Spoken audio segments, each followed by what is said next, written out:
esses dois temas, né, fazendo uma introdução geral aqui, e como eu disse, nós vamos dividir esse primeiro vídeo apenas sobre assédio moral, mas essas duas questões, né, elas são questões muito sensíveis, muito importantes de serem abordadas, e que nós vamos ver sob um viés jurídico. Mas é uma questão que vai muito além, né, das consequências jurídicas e de como juridicamente isso também deve ser prevenido. Certamente é um conteúdo que deve aparecer muitas vezes em outras disciplinas, né, gestão de pessoas e a própria organização da administração pública. E é um tema muito delicado, um tema muito sensível, né, porque está ligado à ideia de um poder hierárquico, como regra geral, não necessariamente sempre, né, que a figura do poder ela é importante, mas nem sempre será determinante. Que é necessário, então é sempre aquela ideia, né, do direito, do exercício abusivo desse direito, especialmente na questão do assédio moral, né, o assédio sexual, dentro da sua do seu impacto, né, sobre a vida das pessoas e o que é necessário para caracterizá-lo, vai muito além da própria ideia de abuso de direito. E um tema de estudo relativamente novo, né, pelo menos sobre o aspecto jurídico, não, obviamente, que isso não acontecesse já há muito, muito tempo, tá? Então, vamos começar pelo assédio moral. O que nós vamos ver aqui, tá? Nós vamos trazer um conceito, ver qual a sua fundamentação jurídica, como ele se classifica, e alguns exemplos, tá? Conforme nós combinamos, né? Tem muito material interessante, está lá disponível, algumas cartilhas de órgãos públicos muito bem feitas, muito bem organizadas, né? Do Tribunal Superior do Trabalho, do Conselho Nacional do Ministério Público, né? Acho que são boas referências para o assunto. E então vamos conversar sobre isso, tá? Então, começando pelo assédio moral. Esse conceito que está aqui nesse primeiro slide é de um autor, esse livro que é de 2020, que está disponível lá na minha biblioteca, ele tem de autoria do Rodolfo Pamplona Filho e da Maria Pereira, da Claise Maria Pereira Gunça dos Santos, tá? O Rodolfo Pamplona Filho, ele é uma referência no Brasil para assédio moral e para assédio sexual. E por isso o destaque do conceito dele. Então, no Brasil, Rodolfo Pamplona Filho realmente é uma grande referência sobre o tema. Vamos ler esse conceito com calma, já vamos refletindo, vamos contextualizando, vamos tentando, né, organizar os pensamentos em busca, na visualização e dando concretude a esse conceito. Então, vejam, assédio moral laboral, já focando, né, na questão do trabalho, e esse trabalho, pelo Rodolfo Pamplona Filho, pensado inicialmente para as relações privadas. De fato, essa discussão ela nasce de forma mais forte nas relações privadas e que a gente traz para o âmbito, né, dos agentes públicos. Então, assédio moral laboral é a tortura psicológica perpetrada por um conjunto de ações ou omissões abusivas e intencionais, isso aqui, né, as ações ou omissões, né, o fazer ou deixar de fazer, os exemplos vão nos ajudar bastante para fazer essa visualização.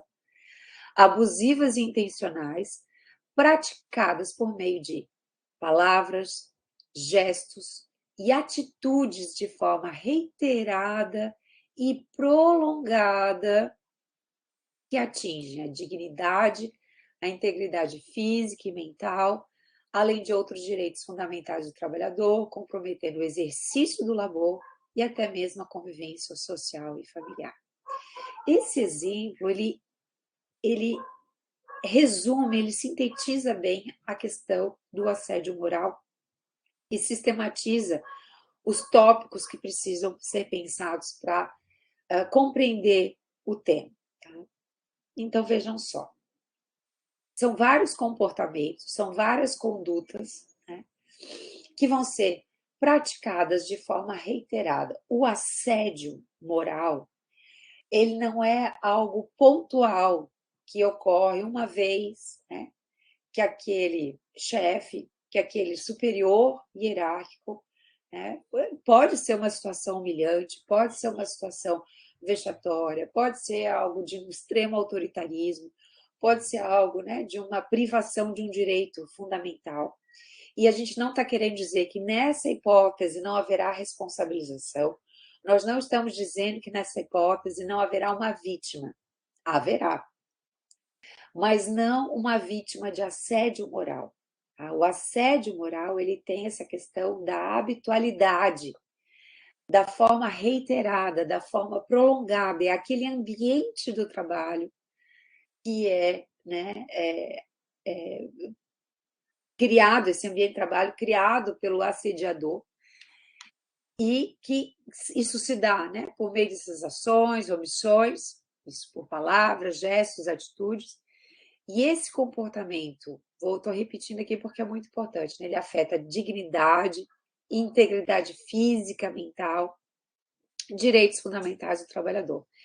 A pessoa vítima do assédio moral, aquela pessoa que sofre no seu cotidiano, no seu ambiente de trabalho, essas, né, essas ofensas, ela tem, né, a sua saúde comprometida fisicamente, mentalmente falando, e obviamente que o trabalho é um local que nós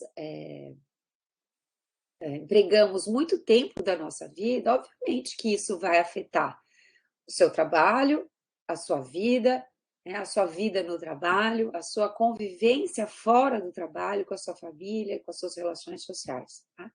Então, como eu disse, é um tema muito sensível, um tema muito impactante, dos reflexos negativos dessas condutas, dessas ofensas praticadas. Nesse primeiro momento, a gente destacando a figura do assédio moral no ambiente de trabalho. No ambiente de trabalho, que pode ser um ambiente privado, mas também no ambiente da própria administração pública. Quando a gente fala da figura do assédio, inevitavelmente nós vamos ter o assediador e o assediado. Também aparece muito a figura, é por isso, né, que é um tema que eu estou dando um enfoque jurídico, mas que certamente eu já falei interdisciplinar, e que passa, né, por vários temas e áreas do conhecimento, da administração, fora da administração, da psicologia, juntamente, né, com a ideia do assediador, do assediado, tem a figura do perverso, né, da perversidade, de provocar esse sofrimento, né, por essas condutas, por essas ofensas, e numa outra pessoa. E se o Rodolfo Pamplona Filho é uma referência no Brasil para essa teoria, para esse estudo, né, internacionalmente, nós temos uma autora francesa que ela é muito citada pelos autores brasileiros e toda a obra praticamente no Brasil que vai falar de assédio moral, ela traz uma citação da Marie-France Irigoyen. Né? Ela tem umas 3 obras que tratam sobre o tema, que foram traduzidas para o português. Esse daqui é Assédio Moral, Violência Perversa no Cotidiano. Eu cito esta obra, tá? Porque eu acho muito importante em que a gente traz a figura do âmbito desse assédio moral. Porque nós nos habituamos a falar muito sobre assédio moral no ambiente do trabalho. Sim, sem dúvida, isso ganhou grande destaque nos últimos anos, um papel também da Justiça do Trabalho. Mas a Marie-France, ela vai nos dizer, né, claramente que esses processos perversos, eles estão em vários contextos, tá? E se a gente, né, identifica muito isso no ambiente de trabalho, a gente não pode ignorar que nós vamos ter isso na família, no casal, tá? Mas também nas escolas, nas universidades. Como ela diz, a imaginação humana é ilimitada quando se trata de matar no outro a boa imagem que tem de si mesmo, né? mascaram-se assim as próprias fraquezas e pode-se assumir uma posição de superioridade. Eu gosto muito desse tema também, sabe por quê, gente? Porque isso é uma provocação da necessária mudança de paradigma em vários setores. Coisas que nós achávamos natural, que são violentas, né? Estamos destacando aqui a relação no ambiente de trabalho, no privado, no público, mas isso vale para o ambiente familiar, né? O que se julgava adequado, até por uma legislação que a gente já comentou em outros momentos, né? Uma legislação machista e que vai, né, atravessando essa conotação por décadas no direito brasileiro. Então, uma legislação machista, uma legislação que desconsiderava os interesses da criança, então a ideia do casal, da família, mas também vários outros comportamentos, né? Então, não só a forma do relacionamento desse casal, de como educar crianças, de como a gente vê, né, a questão dos treinadores dos esportes. Quantos, talvez vocês não vão lembrar, né, mas pesquisem aí no Google vídeos do técnico de vôlei feminino da Rússia, gente. Da União Soviética e depois da Rússia, né? A forma com que ele tratava as atletas. O quanto disso é necessário para a formação de um bom atleta, o quanto isso é violento, quanto isso é, na verdade, uma prática assediadora, violenta, e que não tem mais espaço. Por isso que eu estava dizendo que eu gosto muito desse assunto, porque ele nos leva para essas reflexões.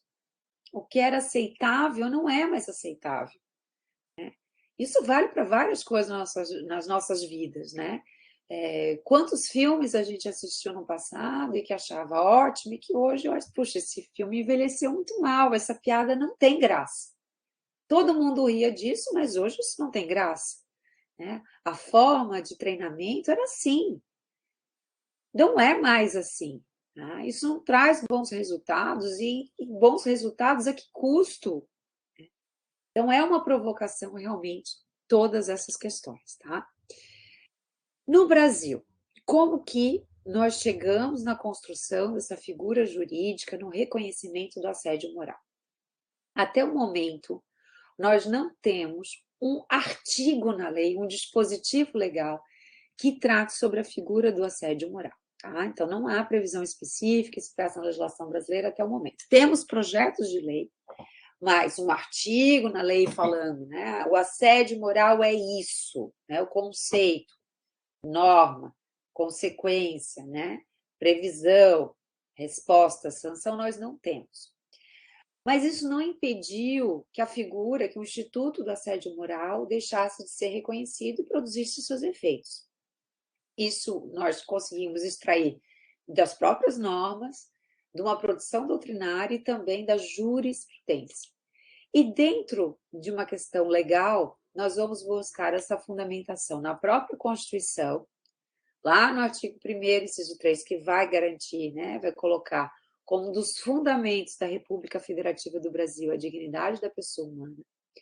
O artigo 5º, que vai falar de que ninguém vai falar que ninguém será submetido à tortura nem a tratamento desumano ou degradante.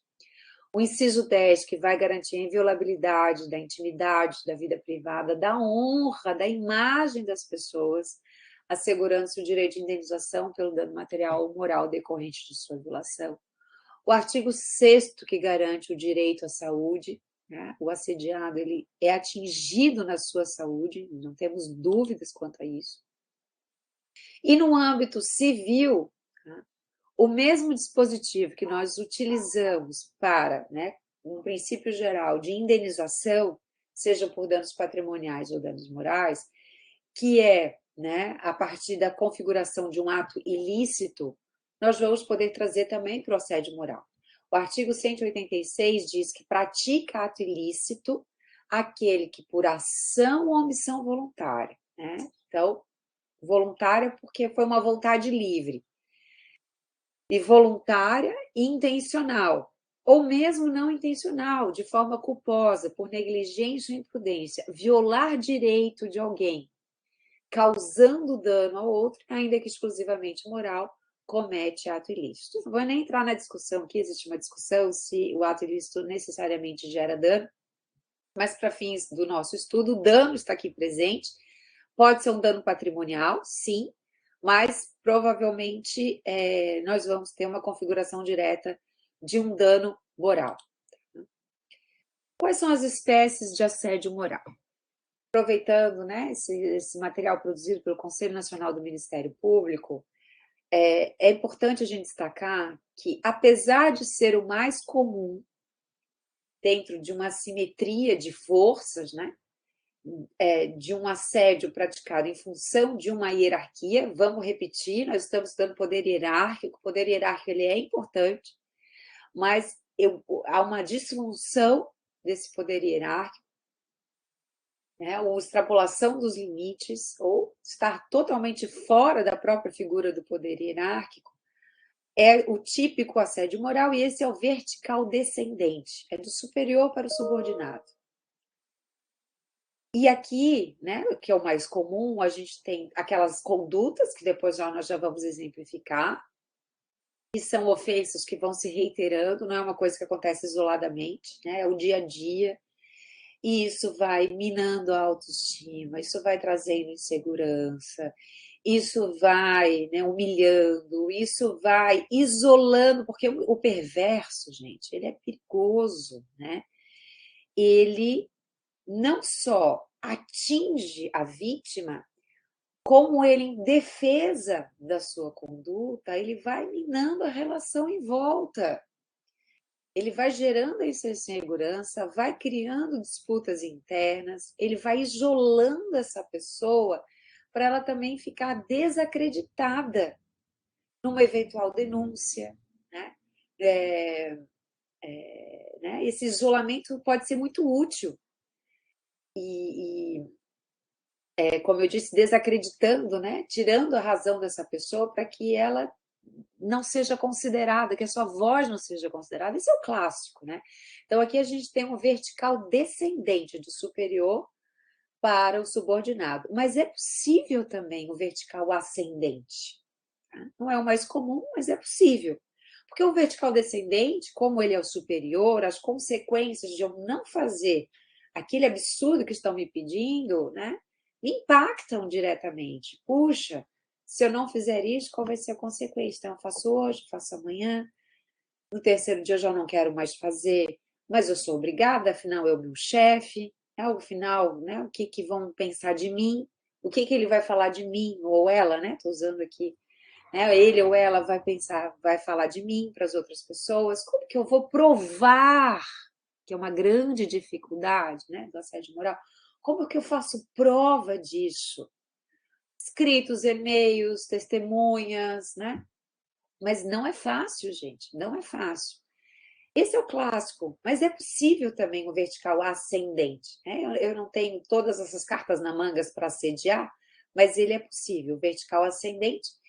E eu falei lá antes, né, de treinadores, e no nosso encontro síncrono eu posso dar mais alguns exemplos para vocês, né, dessa questão do esporte, né, então do assédio moral no esporte, que é um tema super importante, super atual, mas que a gente já viu acontecer assim, os jogadores estão fazendo corpo mole para derrubar o treinador, né?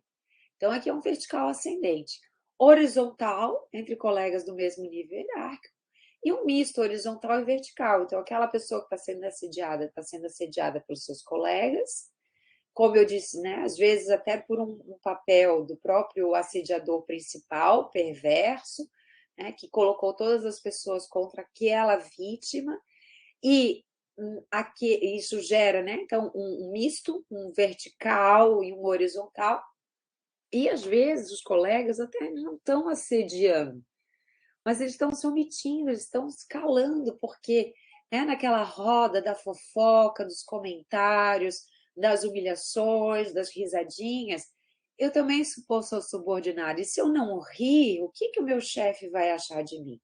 Se eu não falar mal daquela pessoa também, o que meu chefe vai falar de mim? Ele vai achar que eu estou contra ele. Então, vejam, né? É uma situação muito, muito delicada, muito, muito peculiar e muito difícil é fácil de identificar, porque ela acontece nos mais diversos âmbitos, especialmente no laboral, que é o nosso destaque, também a administração pública. Talvez a administração pública, né, por uma estrutura burocratizada, hierarquizada, né, um tempo maior de convivência entre as pessoas. A estabilidade ela tem a vantagem de proteger esse assediado, de buscar proteção, mas, ao mesmo tempo, ela não a estabilidade, né? Estabilidade é ponto positivo, mas o fato dessa convivência ser maior também pode gerar, infelizmente, muitas vezes, comportamentos mais reiterados, né? Então, é fácil de identificar, o difícil é provar. Ninguém duvida que isso existe, mas muitas vezes é difícil de fazer a prova. Eu já adiantei um pouco, mas de forma bem objetiva. Quais são os elementos para a caracterização do assédio moral, tá? Primeiro que essa conduta ela é abusiva, ela foge de qualquer direito, ela foge de um poder hierárquico, ela foge, né, do âmbito, ela é ilícita, ela é abusiva, é um abuso dessa conduta. Isso não está contemplado nas funções do agente público, do cargo público, daquele superior, para a hipótese clássica de assédio moral. Tá? Ela é intencional no sentido de voluntária. A pessoa está fazendo, ela está plena consciência, né? Ali eu coloquei inconsciente, né? Mas eu digo capacidade cognitiva. Tá? Ela tem capacidade cognitiva, tá? Esses elementos são tirados também lá do Rodolfo Pamplona Filho.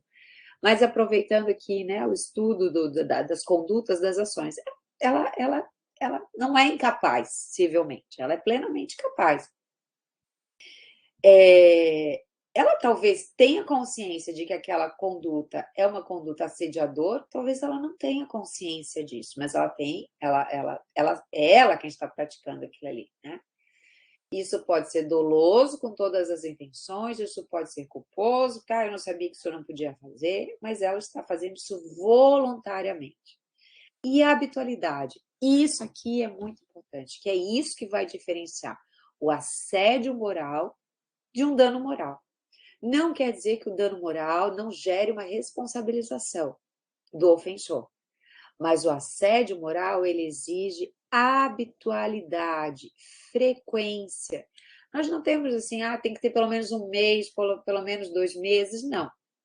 Mas ela tem que ficar caracterizado, né, um prolongamento, uma continuidade dessas condutas abusivas. E aqui alguns exemplos, tá? Esses exemplos são ótimos, acho que sintetiza bem, existem outros, obviamente, mas eu acho que vale a pena a gente passar aqui conjuntamente os exemplos da cartilha de prevenção ao assédio moral do Tribunal Superior do Trabalho, tá? Então vamos ver juntos aqui, por favor. 1. Retirar a autonomia do colaborador ou contestar a todo momento suas decisões. Então, tudo que a pessoa faz, isso é contestado, né? Era algo de atribuição daquele empregado, do servidor público, né? E aí a gente tem a questão do ato administrativo, da competência do ato administrativo, e mesmo assim, não, você não vai fazer, é o outro que vai fazer. Sobrecarregar o colaborador com tarefas ou retirar do trabalho que habitualmente competia ele executar. As duas coisas, né? Sobrecarregar. Eu, né, imagino que nas teorias da administração vocês reflitam sobre isso, na disciplina de gestão de pessoas vocês reflitam também sobre isso, né? O que se espera de um colaborador, de um empregado? O que se espera de um servidor público? Sim, que ele se envolva, que ele desempenhe as suas funções, que ele desempenhe as suas atividades, que cumpra os seus deveres. Mas aquela visão também que a gente tinha no passado, que o trabalho é o centro da vida e que essa pessoa não vai ter vida fora daqui, que ela tem que fazer tudo e mais um pouco, é totalmente ultrapassado. Isso é violento também. E quando esse trabalhador ele é sobrecarregado com tarefas, né, que elas nunca se encerram, exageradas, que demandam um tempo que vai além da carga horária, que trazem ansiedade, que levam que essa pessoa desenvolva o trabalho fora do seu expediente, é assédio moral. Isso é uma coisa. Ou retirar o trabalho que habitualmente competia ele executar, provocando a sensação de inutilidade e de incompetência.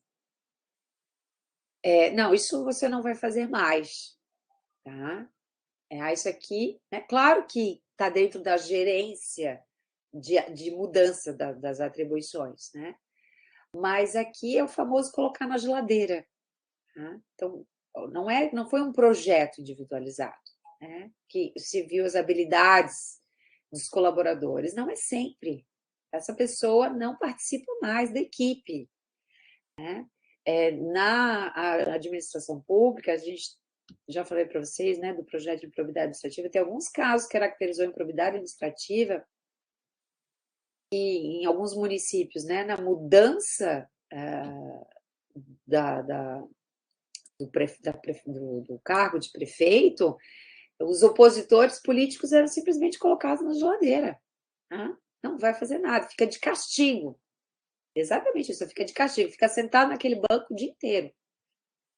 Isso é assédio moral, porque isso é humilhante. Todo mundo sabe por que essa pessoa vai passar o dia naquele banco e não vai fazer a tarefa, né, para a qual ela foi atribuída.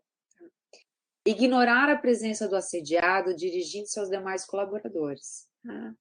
Ignora a pessoa, ela é tão inútil, ela é tão incompetente, eu vou assediar tanto essa pessoa que eu não falo nem mais com ela. Passar tarefas humilhantes. Isso, né, vale também, né, para as dancinhas, depois vai aparecer aqui, né? Dinâmicas, treinamentos, muito cuidado com tudo isso, gente, né? Gritar ou falar de forma desrespeitosa, espalhar rumores ou divulgar boatos ofensivos a respeito do colaborador. A famosa fofoca, né? Não levar em conta seus problemas de saúde. Criticar a vida particular da vítima. Ninguém pediu a sua opinião. Atribuir apelidos pejorativos. Isso não é engraçado. É o que a gente estava falando. Talvez lá no passado as pessoas riam disso, mas não é mais. Respeitem a dignidade das pessoas. Impor punições vexatórias, dancinhas, prendas. Me lembrem para na aula a gente falar, né, de um time de futebol que tinha uma prática totalmente assediadora, machista, enfim, com a punição de quem não tivesse ido bem no treino. Evitar comunicação direta, dirigindo-se à vítima apenas por e-mail, bilhetes ou terceiros ou outras formas de comunicação direta, como também a gente já tinha visto ali em cima. Isolar fisicamente o colaborador para que não haja comunicação com os demais colegas. Desconsiderar ou ironizar injustificadamente as opiniões da vítima. Aí vocês imaginem a saúde mental dessa pessoa que está sendo assediada. Impor condições e regras de trabalho personalizadas, diferentes das que são cobradas dos outros profissionais.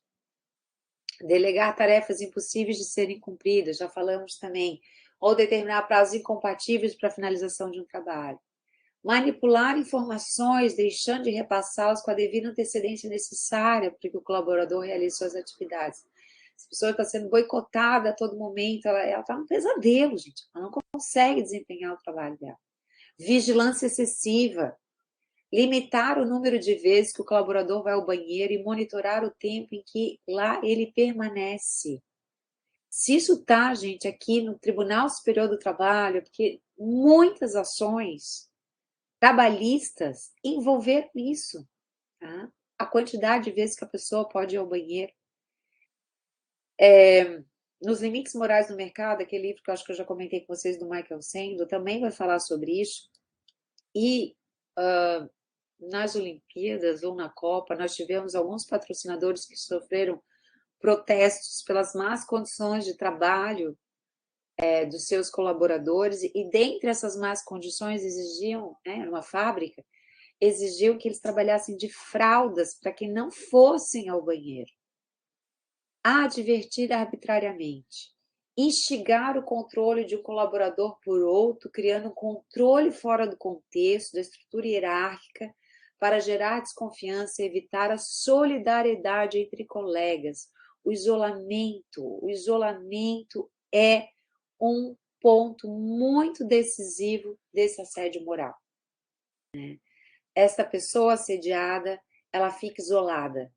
Ela fica isolada porque ou o perverso, a perversa, influencia as outras pessoas que começam a compartilhar comportamentos, opiniões, ofensas ao assediado, ou essa pessoa se sente isolada porque ninguém tem coragem de ir contra esse assediador.